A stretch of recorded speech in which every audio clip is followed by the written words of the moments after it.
Hello viewers, ఇజ్రాయెల్ను ఎందుకు అన్ని మతాలు ప్రత్యేకంగా చూస్తున్నాయి అని చెప్పి ఈ వీడియోలో తెలుసుకుందాం. ముందుగా ఈ కాన్సెప్ట్ అర్థం కావాలంటే ఒక పాయింట్ చెప్పాలి. ఇజ్రాయెల్ అనేది కేవలం ఒక దేశం మాత్రమే కాదు, ఇది ఒక మూడు పెద్ద అబ్రహామిక్ మతాలు అన్నమాట. అంటే యూదులు, క్రైస్తవులు, ఇస్లాం, వీళ్ళందరికీ కూడా ఒక పవిత్ర భూమి అని చెప్పుకోవాల్సి ఉంటుంది. ఇక ఫస్ట్ చూస్తే యూదుల దృష్టిలో ఇది ఇజ్రాయెల్ ఎట్లా పవిత్రంగా ఉంది అని చూస్తే, బైబిల్లో ప్రామిస్డ్ ల్యాండ్గా వచ్చిన భూమే ఇజ్రాయెల్. అంటే దేవుడు అబ్రహాము, ఇసాకు, యాకోబు వంటి పెద్దలకు ఇది నీ సంతానానికి దేశం అని వాగ్దానం చేశాడు. అంటే దేవుడు అబ్రహాం ఏం చెబుతాడంటే యాకోబు పేరుని ఇజ్రాయెల్గా మారుస్తారనమాట.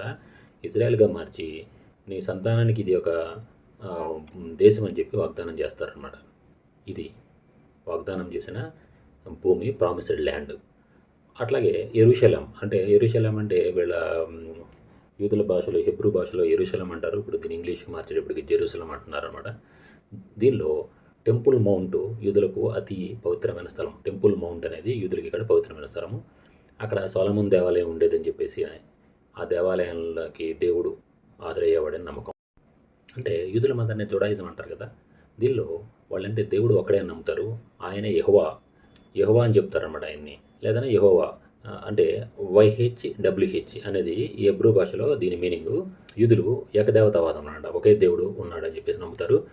మోనోథిజం అంటారు అన్నమాట దీన్ని. నేను ఉన్నాను, అయామ్ అనే అర్థం కలిగి ఉంటుందన్నమాట ఈ మీనింగు. ఇది అనంతమైన మారని స్థితిని చూపిస్తుంది అనమాట. యూదులు ఏంటంటే వీళ్ళకి దేవుడు అనేది నిరాకారం అనమాట. అంటే దేవుడికి ఆకారం అనేది లేదు, ఆయన అన్ని సర్వకాల సర్వావస్థల్లోనూ ఆయన ఉన్నాడని చెప్పేసి భావించారు. అంటే ఒమ్ని ప్రజెంట్ అని చెప్పి భావించే కాన్సెప్ట్ ఉంటుంది. ఒక దేవుడిని ఒక గీత గీసి ఈ విధంగా ఉంటాడని చెప్పి వాళ్ళు నమ్మరు. అంటే విగ్రహారాధనకు వ్యతిరేకం అనమాట. క్రిస్టియన్లకి సంబంధించి ఇది ఎట్లా పవిత్రమైన స్థలం ఇజ్రాయిల్ అని చూస్తే, యేసుక్రీస్తు ఇది జనరల్గా క్రిస్టియన్కి సంబంధించి చాలా పవిత్రమైన స్థలం అనమాట ఇజ్రాయిల్.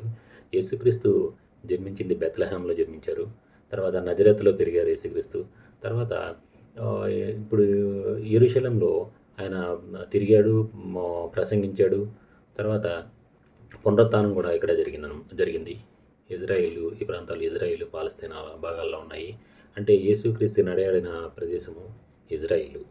అంటే యెరూషలేంలో ఉన్న చర్చ్ ఆఫ్ ద హోలీ సెపల్చర్, అంటే యేసుక్రీస్తు చనిపోయినప్పుడు సమాధి చేశారు కదా, సమాధి అక్కడ చేశారని చెప్పేసి ఒక చర్చ్ ఉంది, అది ఇక్కడే ఉంది. అంతేకాకుండా వియా డొలోరోసా అంటే సిలువు వేసినప్పుడు వెళ్ళే మార్గం అనమాట, అది కూడా ఇక్కడ జెరూసలేం ప్రాంతంలోనే ఉంది.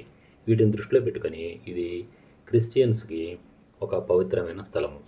మరి ఇక ఇస్లాం దృష్టిలో ఇజ్రాయిల్, జెరూసలేం ప్రాముఖ్యత ఏంటి అని చూస్తే, జెరూసలేము ఇస్లాంలో 3వ అత్యంత పవిత్రమైన నగరం. అంటే మక్కా, మదీనా తర్వాత జెరూసలేం అనేది చాలా పవిత్రమైన నగరం వీళ్ళకి. అంటే తూర్పు యెరూషలేంలో ఉన్న ఆల్ హరం అల్ షరీఫ్, అంటే యూదుల టెంపుల్ మౌంట్ అని పిలిచే ప్రదేశంలో ఉన్నటువంటి డోమ్ ఆఫ్ ద రాక్. ఇంకోటి ఉంది ఏంటంటే అలక్సా మసీదు. ఇస్లాంలో పవిత్రమైన స్థలాలు ఇవి జెరూసలేంలో ఉన్నాయి. ఇంకోటి ఏంటంటే చాలా ముఖ్యమైన విషయం ఏంటంటే, ఇస్లాం మతం ప్రకారం ఇక్కడి నుంచి మహమ్మద్ ప్రవక్త స్వర్గారోహణ, అంటే స్వర్గానికి ప్రయాణం అయ్యాడని చెప్తారు. ఇస్రా మరియు మిరాజ్ అనేది ఇక్కడే జరిగిందని చెప్పి నమ్ముతారు. ఈ విధంగా ఇస్లాం దృష్టిలో కూడా ఇజ్రాయెల్ అనేది ఒక పవిత్రమైన నగరం. ప్రపంచ శాంతిదూత యేసుక్రీస్తు పుట్టినటువంటి ఈ ప్రదేశం ప్రస్తుతము మారణ హోమంతో, బాంబు దాడులతో, రక్తపాతంతో తడుస్తూ ఉంది. దీనికి కారణం ఎవరు? సమాధానాన్ని కామెంట్ రూపంలో తెలియజేయండి. వీడియోని నచ్చితే లైక్ చేయండి, సబ్స్క్రైబ్ చేయండి.